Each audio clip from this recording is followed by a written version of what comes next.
이혼하자. 나리가 임신했어. 남편의 입에서 이 말이 나온 순간 전화기 너머로 시어머니의 목소리가 터져 나왔습니다. 잘 됐다. 애도 못 낳는 주제에 배에 손주 달고 온 진짜 며느리 들이는 게 맞지. 7년이었습니다. 7년 동안 새벽 5시에 일어나 시댁 제사상 차리고 병원 행정 다 처리하고 시어머니 안마까지 해드렸습니다. 남편의 병원을 적자에서 흑자로 만든 것도 보험 청구를 완벽하게 처리한 것도 전부 제가 한 일이었죠.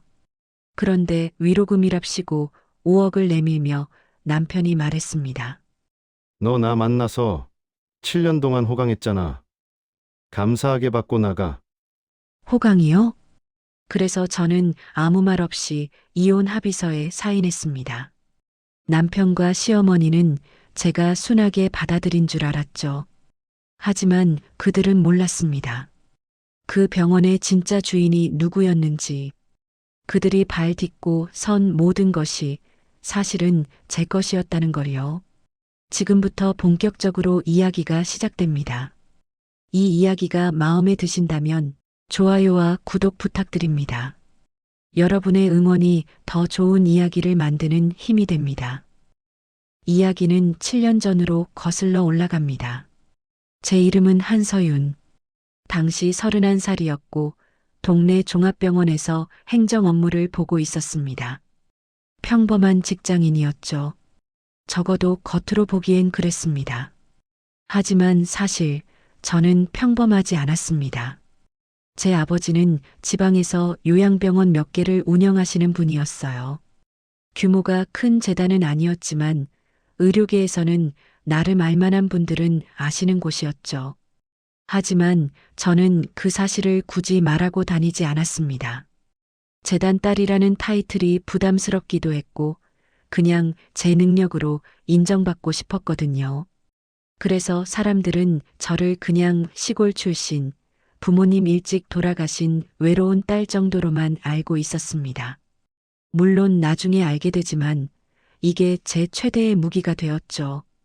그때 저는 병원 정형외과 전문의인 민도훈 씨를 만났습니다. 33, 의사 가운 잘 어울리고 환자한테 친절하고 집안도 괜찮다는 소문이 자자했죠. 첫인상은 나쁘지 않았어요. 공손했고 배려심도 있어 보였습니다. 서윤 씨, 행정 쪽 일은 정말 제 전문이 아니라서요. 앞으로 많이 도와주세요. 처음엔 이런 식으로 부드럽게 다가왔습니다. 그리고 6개월 만에 저희는 결혼했죠. 결혼 전 저는 아버지께 한 가지 부탁을 드렸습니다. 아버지, 제가 결혼하는 집안에는 저희 집 얘기하지 마세요. 그냥 평범한 딸로 살고 싶어요. 아버지는 걱정스러운 표정을 지으셨지만 결국 허락하셨습니다. 알았다. 하지만 서윤아, 내가 힘들면 언제든 말해라. 아버지는 내 편이야. 괜찮아요, 아버지. 사랑하는 사람이랑 평범하게 살고 싶을 뿐이에요. 그렇게 저는 한서윤이라는 이름만 들고 시댁으로 갔습니다. 시댁 사람들은 저를 이렇게 생각했죠. 시골 출신에 가진 것도 없는 여자가 우리 집 의사 아들 만나서 복받았다. 특히 시어머니는 노골적이었습니다. 서윤아, 너 우리 도훈이 만나서 얼마나 다행이야. 내가 무슨 재주로 의사 부인 되겠어. 저는 그냥 웃으며 넘겼습니다. 나중에 알게 되겠지. 이렇게 생각하면서요. 솔직히 말씀드리면 저도 설렜습니다. 의사 남편, 안정적인 미래, 그리고 믿을 수 있는 사람이라고 생각했으니까요. 그리고 무엇보다 제가 선택한 결혼이었으니까요. 내가 좀 더 잘하면 괜찮아질 거야. 시댁도 나중엔 날 인정해 주겠지. 그런 생각으로 버텼습니다. 하지만 결혼 후 1년이 지나자 분위기가 달라지기 시작했습니다. 여보, 이번 달 병원 보험 청구 좀 정리해 줄 수 있어? 나는 환자 보느라 정신없어서. 아, 그리고 이번 주말에 우리 어머니 모시고 온천 좀 다녀와. 내가 바빠서 못 가거든. 서윤아, 제사 음식 준비 목록 문자로 보냈으니까 빠짐없이 챙겨. 우리 집안은 격식 중요하니까. 처음엔 남편이 바쁘니까 내가 좀 도와줘야지 했습니다. 그런데 1년이 2년 되고 3년이 지나도 상황은 똑같았습니다. 아니, 더 심해졌죠. 어느 순간부터 제 역할은 명확해졌습니다. 병원 행정 전담, 시댁 시중, 남편 뒷바라지. 그게 전부였습니다. 특히 병원 일은 정말 제가 다 했다고 해도 과언이 아니었어요. 보험 청구 하나만 해도 그렇습니다. 의료보험 청구라는 게 보통 복잡한 게 아니거든요. 항목 하나 잘못 적으면 병원이 손해를 보고 심사평가원에서 삭감당하면 수백만 원이 날아가는 겁니다. 그런데 남편은 그런 거 전혀 신경 안 씁니다. 그냥 내가 알아서 해. 나는 환자나 볼게. 이게 끝이었어요. 실제로 제가 병원 행정을 맡기 전까지 그 병원은 매달 적자였습니다. 보험 청구도 엉망이었고 환자 예약 시스템도 구식이었고 직원 관리도 개판이었죠.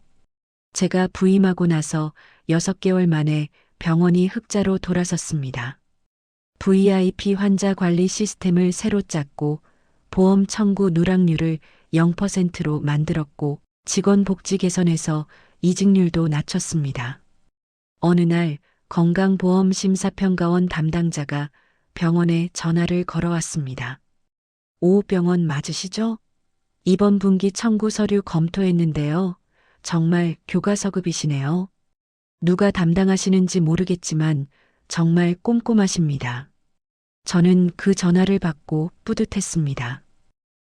내 노력을 알아주는구나. 하지만 그 칭찬은 제 귀까지만 왔습니다. 병원 원장은 남편에게 이렇게 말했죠. 민 선생, 요즘 병원 운영이 정말 좋아졌어요. 역시 실력 있는 의사가 오니까 다르네요.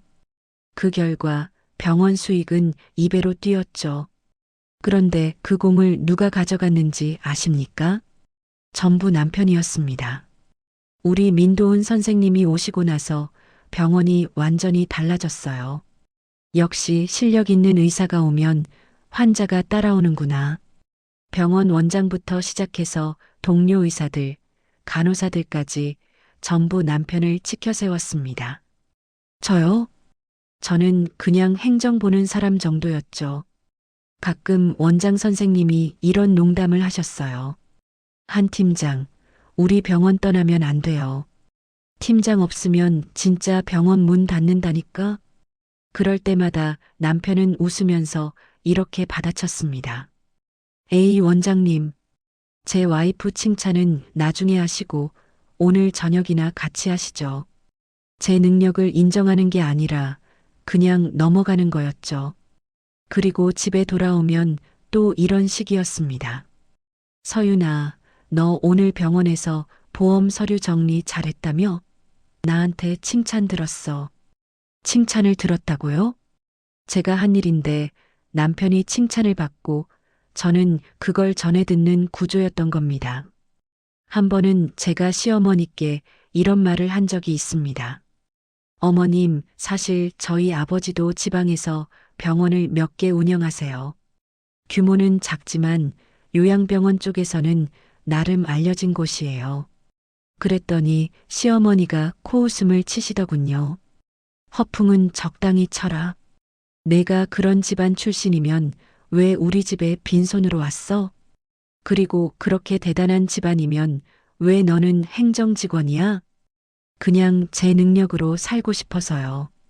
에이, 말이 안 되는 소리 하지 마. 있지도 않은 친정 자랑하지 말고 시댁이나 잘 모셔. 그렇게 제 말은 허풍으로 치부되었습니다. 남편도 마찬가지였습니다. 서윤아, 친정 자랑하고 싶은 건 알겠는데 우리 어머니 앞에서 그런 말 하지 마. 기분 나빠하시잖아. 기분이 나빠요? 사실을 말했는데요. 하지만 저는 더 이상 말하지 않았습니다. 나중에 알게 되겠지. 그래도 전 참았습니다. 그래, 부부니까. 남편이 잘 되면 나도 잘 되는 거지. 이렇게 생각하면서 버텼죠. 그런데 결혼 5년 차쯤 되었을 때 시어머니가 본격적으로 저를 괴롭히기 시작했습니다. 서윤아, 너 애는 언제 낳을 거야? 결혼한 지가 벌써 몇 년인데. 우리 도훈이가 불임은 아닐 테고. 너 병원에서 검사 좀 받아봐라. 시골 집안 출신이라 그런가? 요즘 애들은 애 낳는 것도 모르나. 저는 아이를 못 낳는 게 아니었습니다. 남편이 원하지 않았던 거였죠. 지금은 커리어 쌓을 시기야. 애는 나중에 생각하자. 이게 남편의 입장이었습니다. 그런데 시어머니한테는 전혀 다르게 말했더군요. 어머니, 서윤이가 아직 준비가 안 됐나 봐요. 제가 좀 더 설득해 볼게요.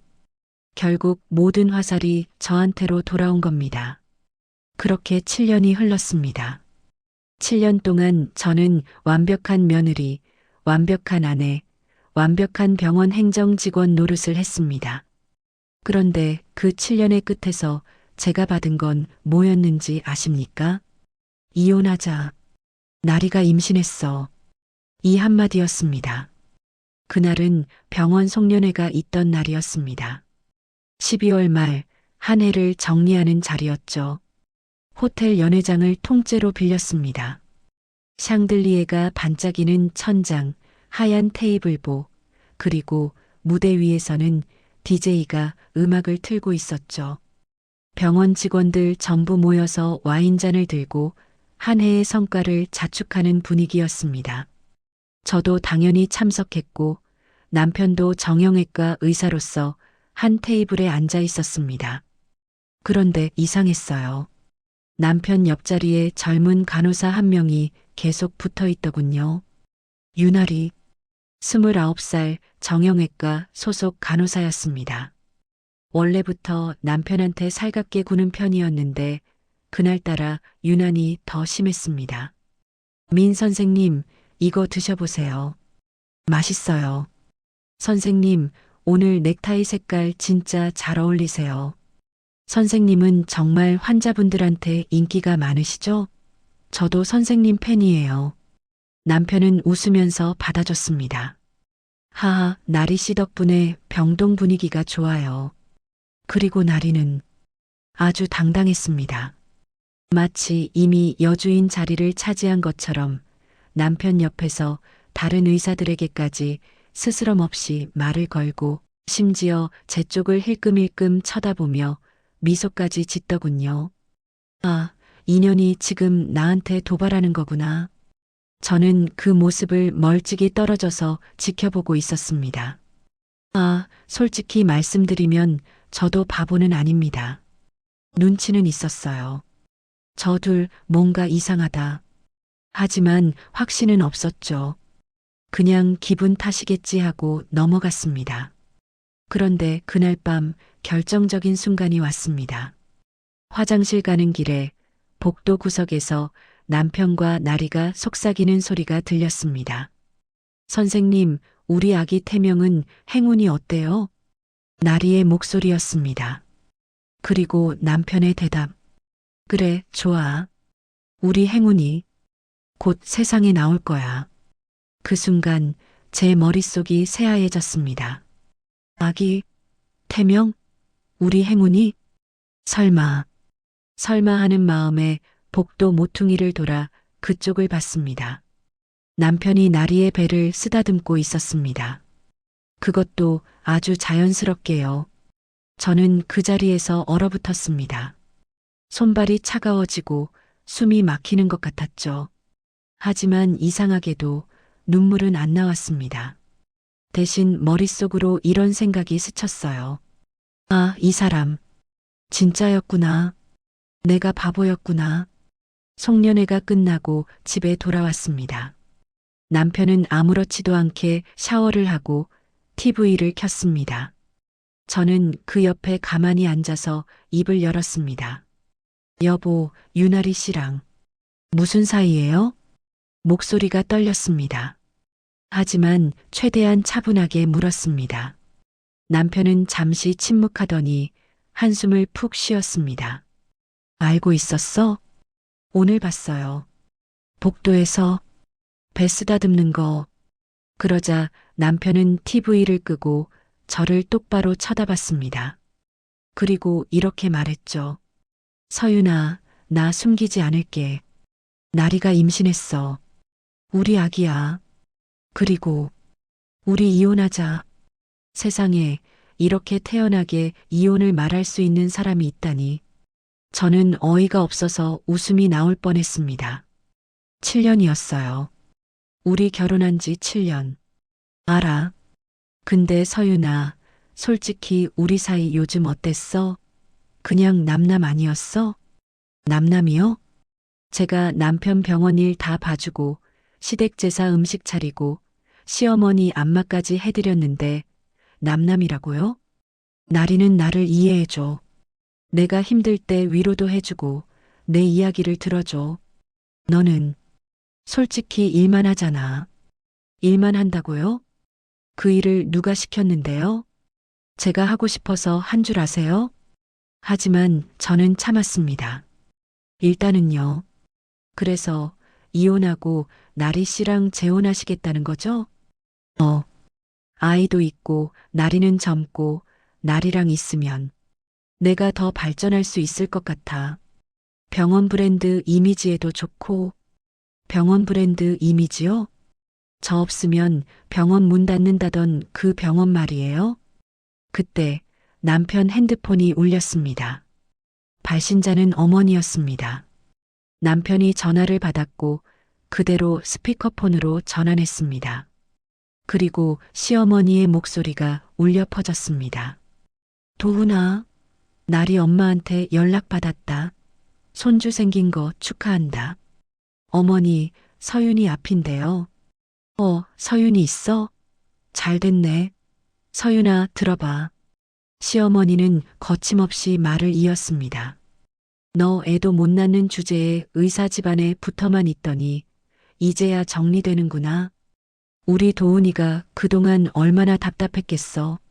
7년 동안 애 한 명 못 낳고 배에 손주 달고 온 진짜 며느리 드리는 게 맞지. 나리 엄마도 좋은 분이시던데. 솔직히 말해서 너는 우리 도훈이한테 짐이었어. 시골 출신에 능력도 없고 병원 행정 그런 건 누구나 하는 거야. 저는 그 말을 듣고도 아무 대꾸를 하지 않았습니다. 대신 이렇게 물었죠. 시어머님, 제가 애를 못 낳는 게 아니라 도훈 씨가 안 낳자고 했던 거 아세요? 뭐? 커리어 쌓을 시기라고 애는 나중에 낳자고 한 건 도훈 씨였어요.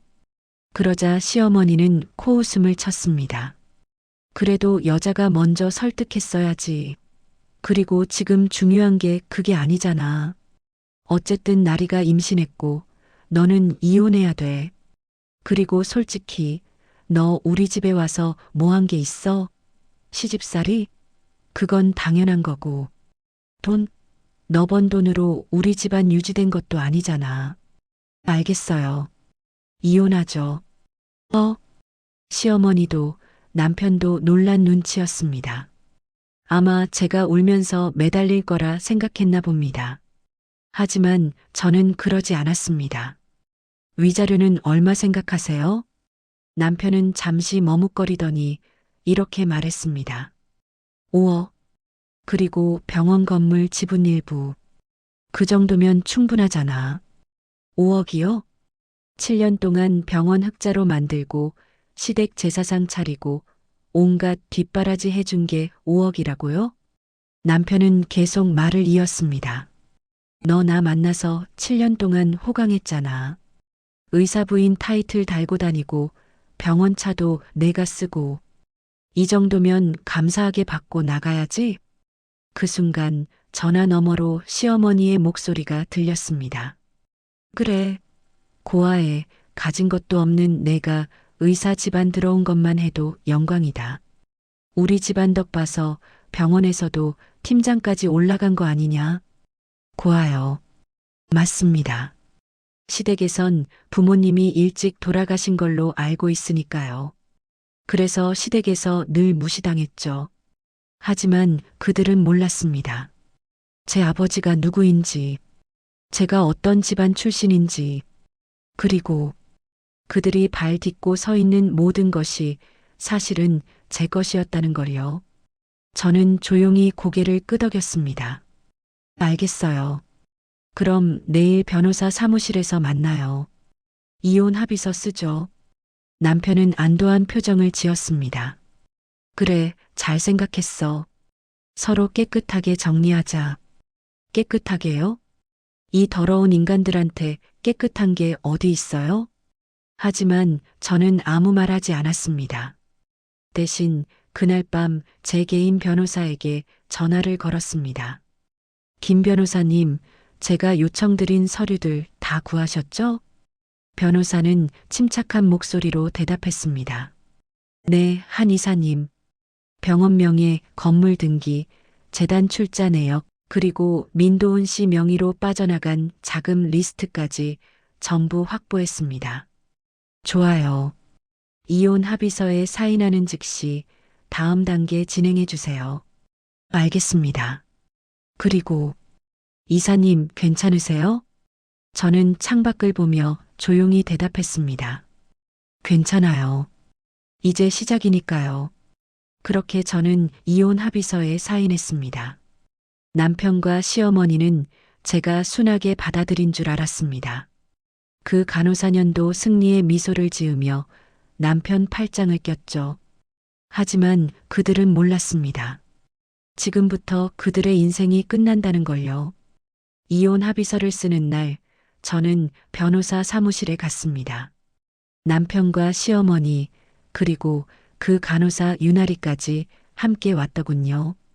유나리는 남편 옆에 딱 붙어 앉아서 배를 슬쩍 쓰다듬으며 미소를 짓고 있었습니다. 임신한 여자의 여유로움이랄까요? 정말 구역질 나는 모습이었습니다. 변호사가 이혼 합의서를 꺼내놓고 설명하기 시작했습니다. 위자료 5억 원, 그리고 병원 건물 지분 2%를 한서윤 씨에게 지급하는 것으로 합의되었습니다. 그러자 시어머니가 끼어들었습니다. 어휴, 5억이면 많이 주는 거다. 서윤아, 너 이 돈으로 새 출발 잘해라. 새 출발이라니 참 웃기는 소리죠. 남편도 한마디 거들었습니다. 서윤아, 솔직히 너 나 만나서 경제적으로 많이 안정됐잖아. 병원에서도 내 덕에 팀장까지 올라간 거고. 내 덕이라고요? 저는 그 말을 듣고도 아무 표정 변화 없이 고개만 끄덕였습니다. 네, 알겠어요. 그리고 이혼 합의서에 담담하게 사인을 했습니다. 남편은 안도한 표정을 지으며 제 어깨를 툭 쳤습니다. 그래, 잘 생각했어. 우리 서로 감정 상하지 말고 깨끗하게 정리하자. 깨끗하게요? 제가 7년 동안 쌓아올린 모든 걸 빼앗아가고 젊은 여자 임신시켜놓고 깨끗하게 정리하자고요? 그 순간 유나리가 제게 말을 걸었습니다. 언니 서운하시겠지만 저도 도훈 오빠를 진심으로 사랑해요. 그리고 아기도 생겼고요. 언니라고요? 인연이 지금 저한테 언니라고 불렀습니다. 앞으로 제가 잘 모실게요. 언니도 좋은 분 만나서 행복하세요. 저는 그 말을 듣고도 미소를 지었습니다. 그래요, 나리 씨. 잘 모시세요. 특히 병원 일은 만만치 않을 거예요. 나리는 고개를 갸웃했습니다. 병원 일요? 저 간호사인데요? 아, 그게 아니라 병원 운영 말이에요. 행정, 보험, 직원 관리 같은 거요. 그러자 남편이 웃으며 말했습니다. 그런 건 내가 알아서 할게. 서윤이 없어도 충분히 돌아가. 충분히 돌아간다고요? 그래요. 한번 해보시죠. 이혼 절차가 마무리되고 저는 변호사 사무실을 나왔습니다. 시어머니가 뒤에서 소리쳤습니다. 서윤아, 병원 사택은 이번 주 안으로 비워. 알았지? 저는 고개를 끄덕이고 그대로 발걸음을 옮겼습니다. 그리고 건물 밖으로 나오자마자 제 개인 변호사에게 전화를 걸었습니다. 김 변호사님, 이혼 효력 발생 날짜 확인됐죠? 네, 이사님. 3일 후입니다. 좋아요. 그럼 그날 아침 9시에 1단계 실행해 주세요. 알겠습니다. 그리고 이사님, 정말 괜찮으세요? 한 이사장님께 말씀드릴까요? 저는 잠시 침묵하다가 대답했습니다. 아버지는 나중에 뵙죠. 지금은 제가 직접 처리할게요. 그렇게 저는 이혼 합의를 마쳤습니다. 남편과 시어머니, 그리고 그 간호사는 축배를 들었겠죠. 드디어 골칫거리가 사라졌다. 이제 우리 집안에 진짜 며느리가 온다. 그렇게 생각했을 겁니다. 하지만 그들은 몰랐습니다. 그들이 축배를 드는 그 순간 제가 들고 있던 카드가 무엇인지, 그리고 그 카드가 그들의 인생을 단 하루 만에 뒤집어 놓을 거라는 거요. 이혼 효력 발생일. 그날 아침 저는 일부러 일찍 일어났습니다. 오랜만에 편한 마음으로 커피를 마시며 창밖을 내다봤죠. 날씨가 참 좋았습니다. 복수하기 딱 좋은 날씨더군요. 시계를 봤습니다. 오전 8시 50분.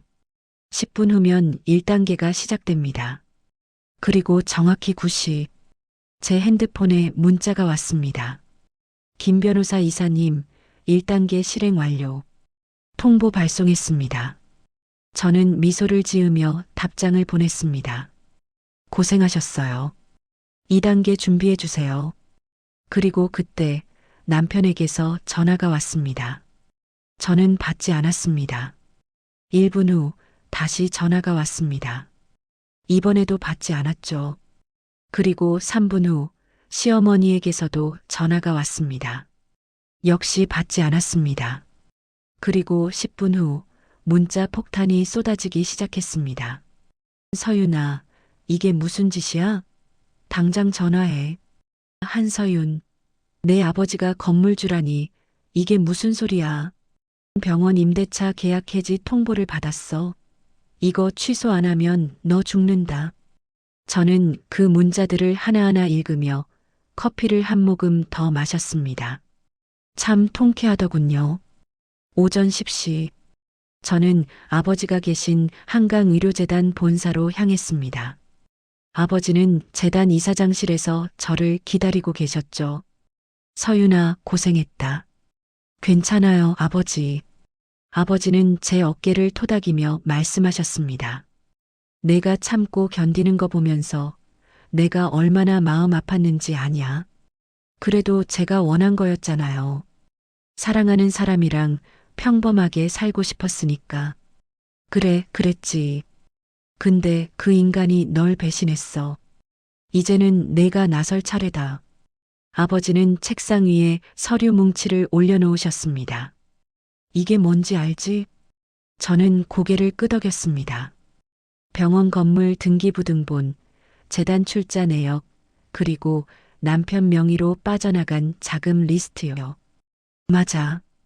그리고 이제부터 내가 이걸 어떻게 쓸지 결정해라. 저는 서류를 천천히 넘겨보았습니다. 그리고 그 안에 적힌 내용들을 보며 웃음이 나왔습니다. 정말 어이가 없더군요.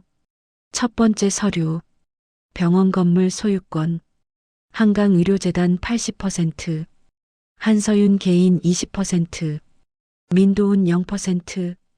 두 번째 서류, 민도훈 정형외과 상표권 및 브랜드, 등록인 한강의료재단, 실사용자 민도훈 라이선스 계약.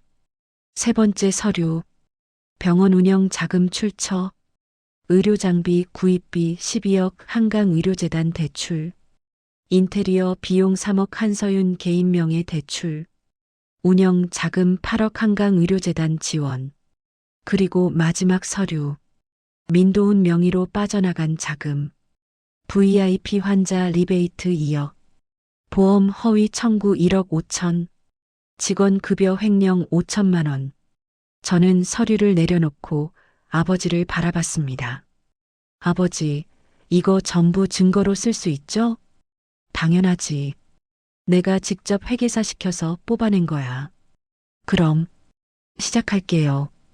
그날 오후 한강의료재단 이사회가 열렸습니다. 이사진 전원이 모인 자리였죠. 그리고 그 자리에서 저는 처음으로 한강의료재단 이사 자격으로 참석했습니다. 이사 중 한 분이 입을 열었습니다. 한 이사님, 민도훈 건은 어떻게 처리하실 겁니까? 저는 차분하게 대답했습니다. 계약 해지 수순 밟고 있습니다. 임대차 계약, 라이선스 계약 전부요. 그럼 병원은요? 병원은 문 닫습니다. 재단 이미지에 해가 되는 인물과는 더 이상 거래하지 않겠습니다. 그러자 다른 이사가 물었습니다. 하지만 그쪽 병원 수익성은 괜찮지 않습니까? 그냥 두면 안 됩니까? 저는 고개를 저었습니다. 수익성은 좋았습니다. 제가 만든 시스템이니까요. 하지만 이제는 그 시스템을 다른 곳에 쓸 겁니다. 다른 곳이요? 저는 미소를 지으며 대답했습니다. 요양병원, 재활센터 쪽으로 확장할 계획입니다. 제가 직접 운영하면서요. 그 말에 이사진들이 고개를 끄덕였습니다. 좋습니다. 그럼 한 이사님께 정권을 위임하겠습니다. 그렇게 결정이 났습니다. 그리고 그날 저녁 남편에게서 다시 전화가 왔습니다. 이번엔 받았습니다. 여보세요. 남편의 목소리는 떨리고 있었습니다. 서윤아. 이게 대체 무슨 짓이야? 무슨 짓이요? 전 아무것도 안 했는데요. 아무것도 안 했다고. 병원 건물 임대차 해지 통보를 받았어. 상표권 사용 금지 통보도 받았고. 아, 그거요? 그건 제 권리니까요. 뭐? 그 병원 건물 제 거였어요. 정확히는 제 아버지 재단 소유죠. 그리고 민도훈 정형외과라는 이름도 재단 상표예요. 말도 안 돼. 말이 되든 안 되든 사실이에요. 등기부등본 확인해 보세요. 남편은 잠시 말을 잇지 못했습니다. 그리고 목소리를 낮춰 말했습니다. 서윤아, 우리 다시 생각해 보자. 내가 잘못했어. 이제 와서 잘못했다고요? 도훈 씨, 늦었어요. 이혼 합의서에 사인한 건 도훈 씨고 저는 그냥 제 권리를 찾은 것뿐이에요. 서윤아, 제발. 그리고 한 가지 더 알려드릴게요. 도훈 씨가 그동안 몰래 빼돌린 돈, 보험 허위 청구한 거 전부 증거 확보했어요. 곧 보험공단에 제보 들어갈 거예요. 그럼 조사 들어오겠죠? 그때 설명 잘하세요. 그리고 전화를 끊었습니다. 그날 밤 저는 처음으로 편하게 잠들었습니다. 7년 만에 처음으로요. 이혼하고 2주 후 남편과 유나리는 새 병원을 열었습니다. 아, 정확히는 열려고 했다가 맞겠네요. 그들은 이렇게 생각했던 것 같습니다. 서윤이 없어도 우리끼리 잘할 수 있어. 새 출발이다. 정말 한심하죠? 새 병원 이름은 민도훈 의원이었습니다. 원래 쓰던 민도훈 정형외과는 상표권 때문에 못 쓰게 됐으니까요. 개원 날짜는 12월 20일로 잡혔습니다. 시어머니는 친척들, 친구들 전부 불러서 개원 파티를 준비했습니다. 유나리는 배가 불러온 상태로 남편 옆에 딱 붙어서 사모님 행세를 했죠. 개원 전날 밤 남편은 유나리와 함께 병원을 둘러보며 말했습니다. 자기야, 드디어 우리 병원이야. 이제 서윤이 간섭도 없고 자유롭게 할 수 있어. 유나리는 남편 팔짱을 끼고 웃었습니다. 오빠, 우리 아기 태어나면 이 병원 물려줄 거죠? 당연하지. 우리 아들한테 물려줄 거야. 아들이요? 뱃속 아기 성별도 확인 안 했으면서. 어쨌든 그들은 행복에 겨워 있었습니다. 하지만 그 행복은 딱 하루밖에 가지 못했습니다. 개원 당일 아침 9시 병원 문을 열었습니다. 화환이 쭉 늘어서 있었고 친척들과 지인들이 축하 인사를 하러 왔습니다. 시어머니는 사람들에게 자랑했죠. 우리 도훈이가 드디어 독립했어요. 이제 대형 병원으로 키울 겁니다. 그런데 그때 병원 입구로 한 남자가 들어왔습니다. 정장을 입은 점잖아 보이는 중년 남성이었죠. 남편이 다가가 인사했습니다. 어서 오세요. 환자분이세요? 남자는 고개를 저었습니다. 아닙니다. 저는 이 건물 관리소 직원입니다. 민도훈 원장님이시죠? 네, 맞는데요. 남자는 서류 봉투를 꺼내 남편에게 건넸습니다. 건물주 측에서 임대차 계약 해지 통보 드립니다. 예. 이 건물은 한강의료재단 소유입니다. 재단 측에서 원장님과의 임대 계약을 해지하기로 결정했습니다. 남편의 얼굴이 새하얗게 변했습니다. 지금 무슨 소리예요? 계약서에 사인했잖아요. 계약서에 재단 이미지 손상 시 즉시 해지 가능이라는 조항이 있습니다. 원장님 건으로 인해 재단 이미지가 손상되었다고 판단되어 계약 해지 수순을 밟습니다. 그럴 수가. 그 순간 남편의 핸드폰이 울렸습니다. 발신자는 건강보험심사평가원이었습니다. 남편은 떨리는 손으로 전화를 받았습니다. 여보세요? 전화 너머로 들리는 목소리. 민도훈 원장님이시죠? 보험 허위 청구 건으로 조사가 들어갑니다. 내일 오전 10시까지 심사평가원으로 출석해 주시기 바랍니다. 전화가 끊겼습니다. 남편은 그 자리에 멍하니 서 있었죠. 그리고 그때 은행에서도 전화가 왔습니다. 민도훈 원장님, 병원 개원 자금으로 대출받으신 5억 원건 조기 상환 요청 드립니다. 조기 상환이요? 왜요? 재단 측에서 보증을 철회했습니다. 따라서 은행 내규상 즉시 회수 수순을 밟아야 합니다. 남편은 그 자리에서 주저앉았습니다. 한순간에 모든 게 무너진 겁니다. 시어머니가 황급히 달려왔습니다. 도훈아, 무슨 일이야? 어머니. 병원, 건물 쫓겨나요. 보험조사도 들어오고 대출금도 갚으래요. 뭐? 유나리도 당황한 표정으로 남편을 붙잡았습니다. 오빠, 이게 무슨 소리예요? 남편은 고개를 떨구었습니다. 서윤이야. 서윤이가 한 짓이야. 그 순간 시어머니가 비명을 질렀습니다. 한서윤, 그년이. 하지만 이미 늦었습니다. 개원 파티에 온 사람들은 수군거리기 시작했고 화환 앞에서 사진 찍던 친척들은 슬금슬금 자리를 떴습니다. 병원은 문을 연 지 2시간 만에 사실상 폐업 수순을 밟게 되었습니다. 그리고 이건 시작에 불과했습니다. 같은 날 오후 지역 언론사에서 기사가 하나 올라왔습니다. 속보의사 어씨 간호사 임신시키고 전부인 버려. 병원 개원 당일 임대차 해지. 기사 내용은 이랬습니다. 한강의료재단 산하병원에서 근무하던 정형외과 전문의 어씨 40가 병원 소속 간호사 B씨 29를 임신시키고 결혼 7년 차 부인과 이혼한 사실이 알려졌다. 어씨는 전 부인이 병원 행정을 전담하며 병원을 흑자로 만들었음에도 이를 자신의 공으로 돌리며 외도를 지속한 것으로 드러났다. 또한 어씨는 개원 당일 건물주인 한강의료재단으로부터 임대차 해지 통보를 받았으며 보험 허위 청구 의혹으로 건강보험심사평가원 조사를 받을 예정이다. 재단 관계자는 재단 이미지 손상 및 의료법 위반, 소지가 있는 인물과는 더 이상 거래하지 않는다고 밝혔다.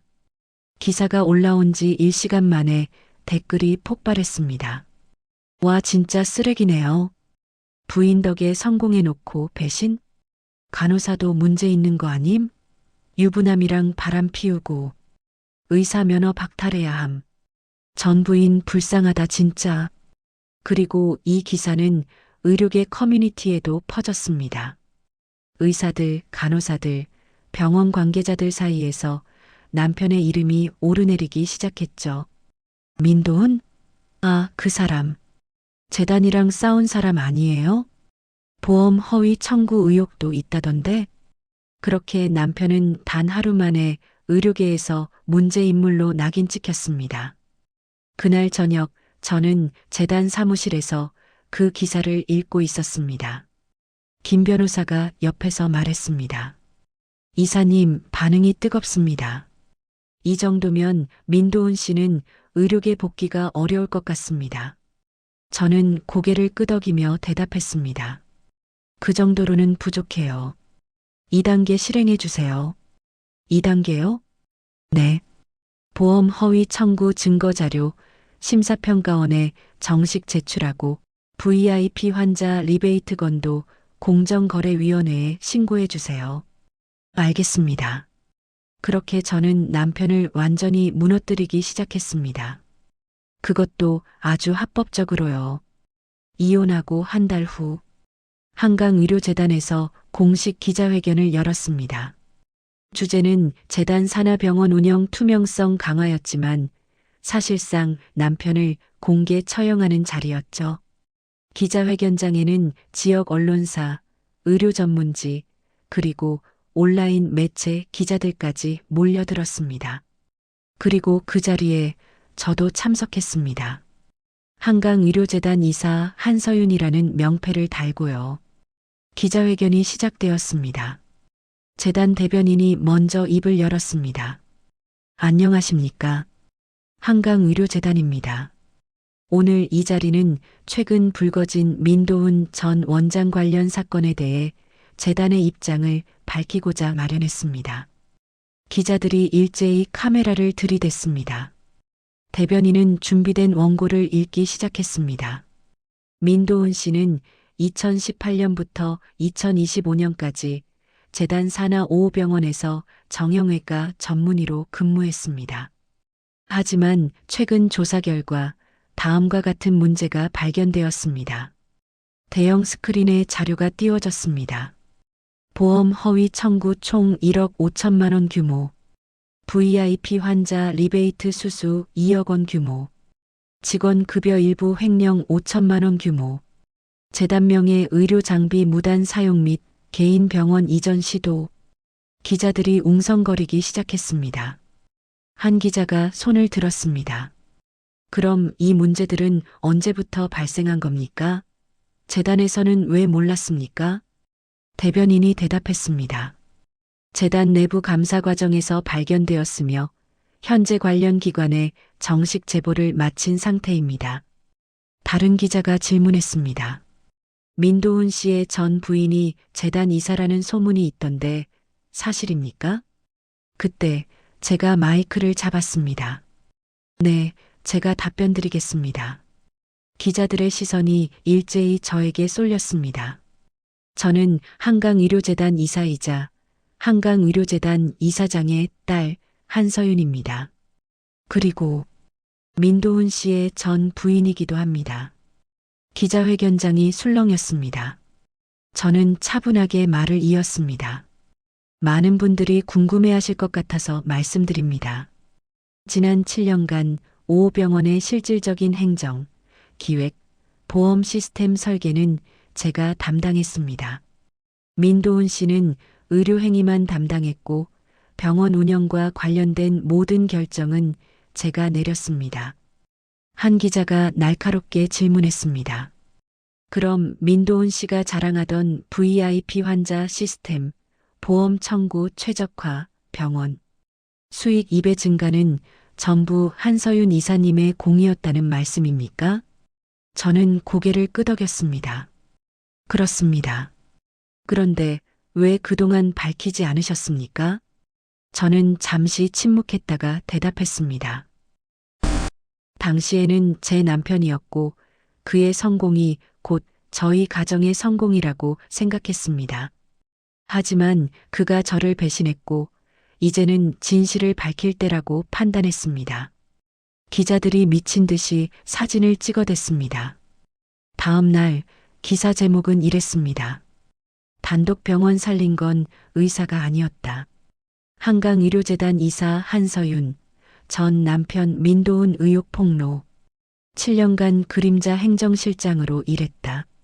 재단 이사 출신 전 부인, 남편 배신의 진실 공개. 민도훈, 보험 허위 청구 리베이트 횡령까지.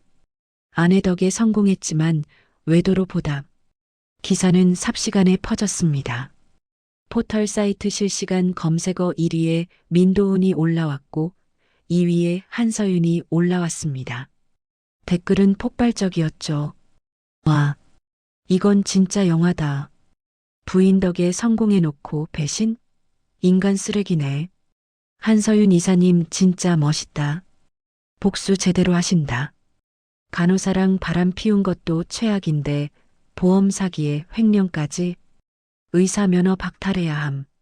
그리고 그날 저녁 남편에게서 전화가 왔습니다. 저는 이번에도 받았습니다. 여보세요. 남편의 목소리는 완전히 망가져 있었습니다. 서윤아. 제발 그만해줘. 그만하라고요? 전 아직 시작도 안 했는데요. 이러면 나 정말 끝이야. 병원도 못 열고 의료계에서도 매장당하고. 그래요. 그게 제 목표였어요. 도훈 씨, 7년 동안 제가 뭐 했는지 기억하세요? 병원 행정, 보험 청구, 시댁 시중, 전부 제가 했죠. 그런데 도훈 씨는 뭐 했어요? 저 무시하고 젊은 간호사랑 바람 피우고 제공을 전부 도훈 시공으로 만들었죠. 서윤아, 미안해. 진짜 미안해. 미안하다고 용서될 것 같아요? 그리고 하나 더 알려드릴게요. 이제부터 3단계 들어갑니다. 3단계. 네. 도훈 씨가 그동안 쌓아온 것들 전부 무너뜨릴 거예요. 의사 면허는 아직 살아있죠? 그것도 곧 위험해질 겁니다. 서윤아, 제발. 저는 전화를 끊었습니다. 그리고 김 변호사에게 지시했습니다. 3단계 진행하세요. 의료법 위반 건 의사협회에 정식 제소하고 형사 고발도 준비해 주세요. 알겠습니다, 이사님. 그렇게 저는 남편을 완전한 나락으로 밀어넣기 시작했습니다. 그리고 그건 아주 통쾌한 일이었습니다. 이혼하고 2달 후 남편의 상황은 이랬습니다. 개원한 병원은 문을 열지도 못하고 폐업. 보험심사평가원 조사 결과 허위 청구 사실 적발. 의사협회에서 징계 절차 진행 중. 형사 고발로 인해 경찰 조사 진행 중. 의료계에서 완전히 매장. 그리고 가장 치명적인 건 환자가 없다는 것이었습니다. 의사 면허가 아직 살아있다 해도 평판이 바닥으로 떨어지면 끝입니다.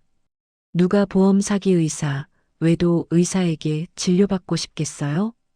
남편은 작은 동네 병원에 취직하려고 이력서를 돌렸습니다. 하지만 모두 거절당했죠. 죄송합니다, 민 선생님. 저희 병원은 인력이 충분해서요. 저희는 조금 더 경력이 많은 분을 찾고 있습니다. 저희 병원 이미지상 어려울 것 같습니다. 마지막 이유가 진짜 이유였죠. 한강의료재단이랑 싸운 사람, 보험 사기 의혹 있는 사람을 누가 쓰고 싶겠어요? 결국 남편은 집에서 백수로 지내게 되었습니다. 그리고 그때부터 유나리와의 관계에도 금이 가기 시작했습니다. 유나리는 처음엔 남편을 위로했습니다. 오빠 괜찮아요. 우리 다시 시작하면 돼요. 하지만 1달이 지나고 2달이 지나도 상황이 나아지지 않자 태도가 변했습니다. 오빠 나 임신했잖아요. 애 낳으면 돈 많이 들어가는데 어떡하려고 그래요? 미안해. 미안하다고 해결돼요? 오빠가 한서윤 그 여자를 화나게 해서 이렇게 된 거잖아요. 그렇습니다.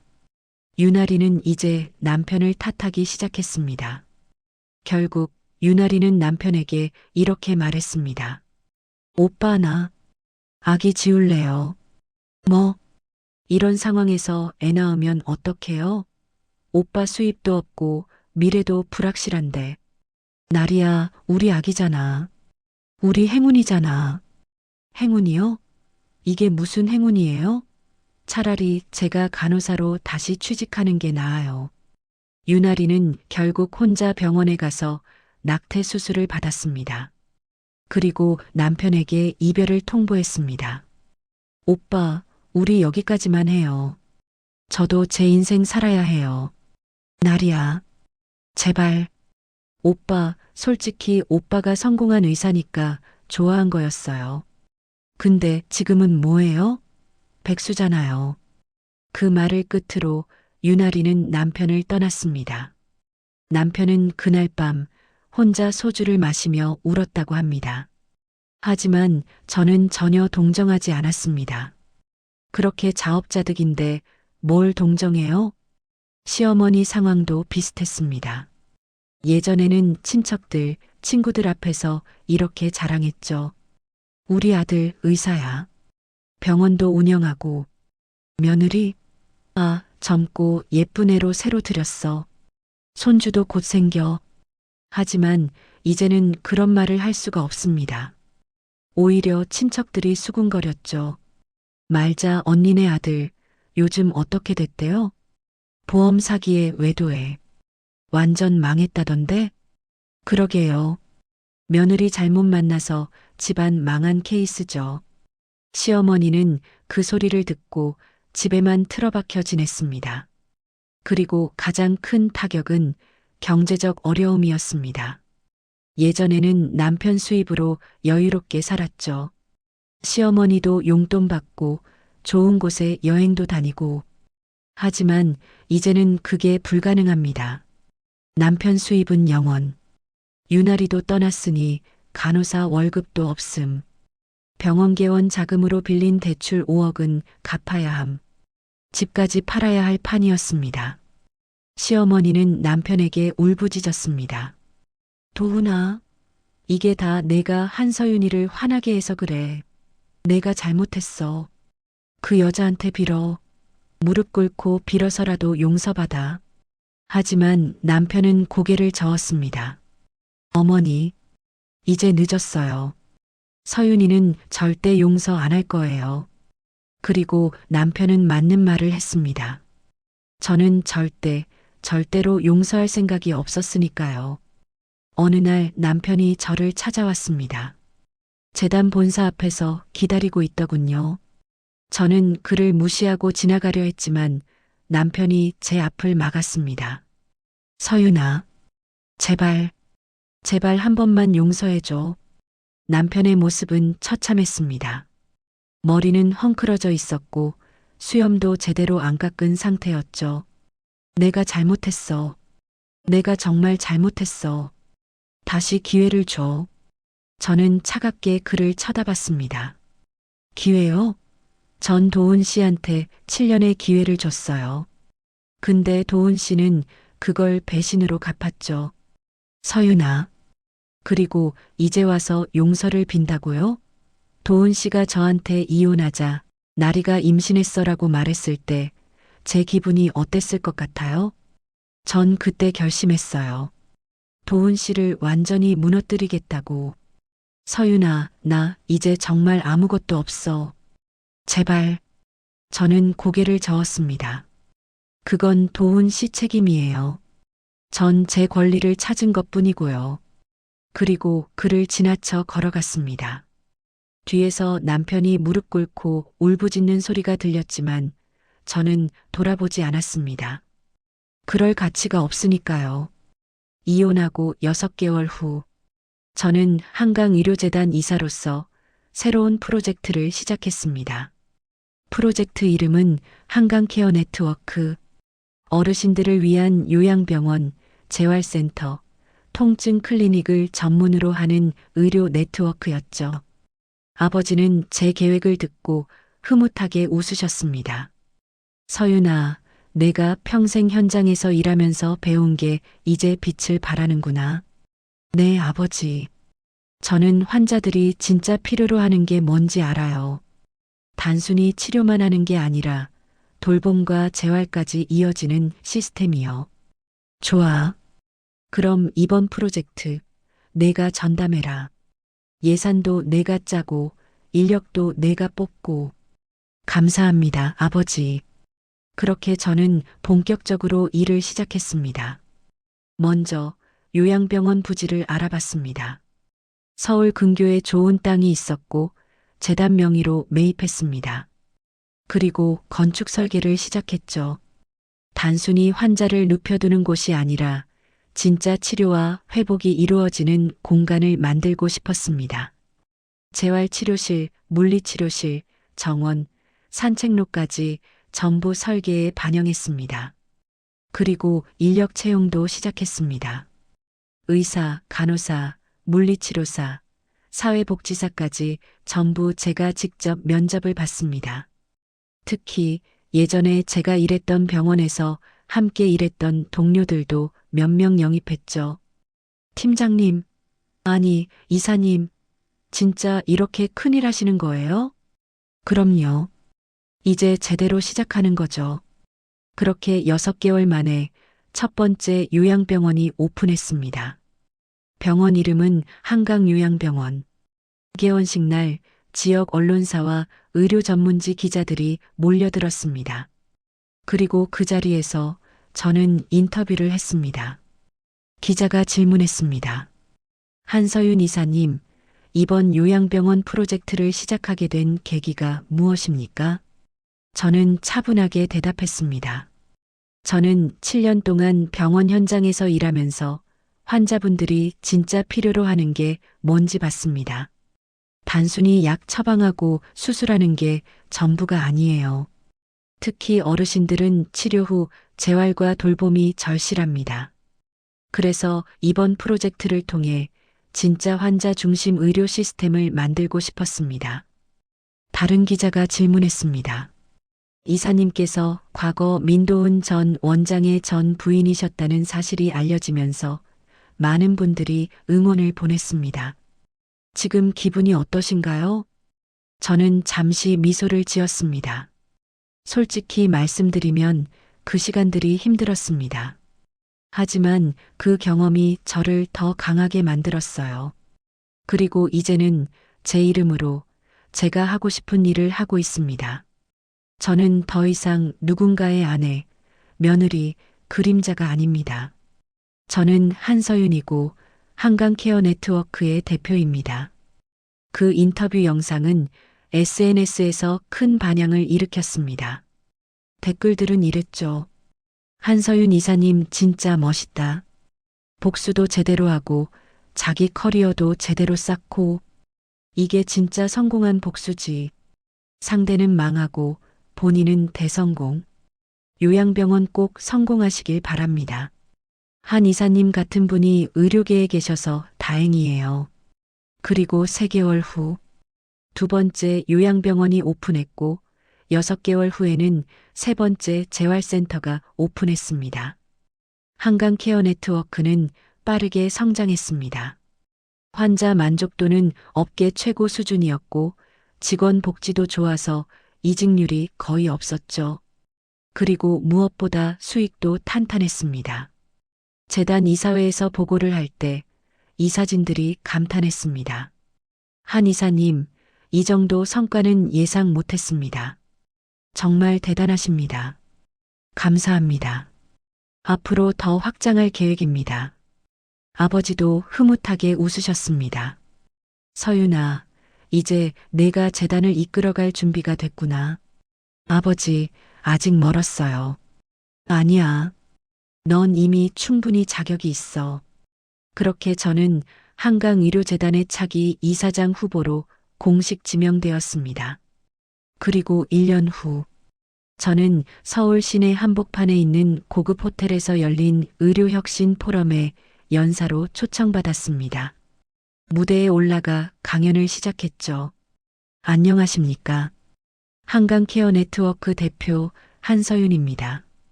청중들이 박수를 쳤습니다. 저는 침착하게 말을 이었습니다. 저는 오늘 제 이야기를 해보려고 합니다.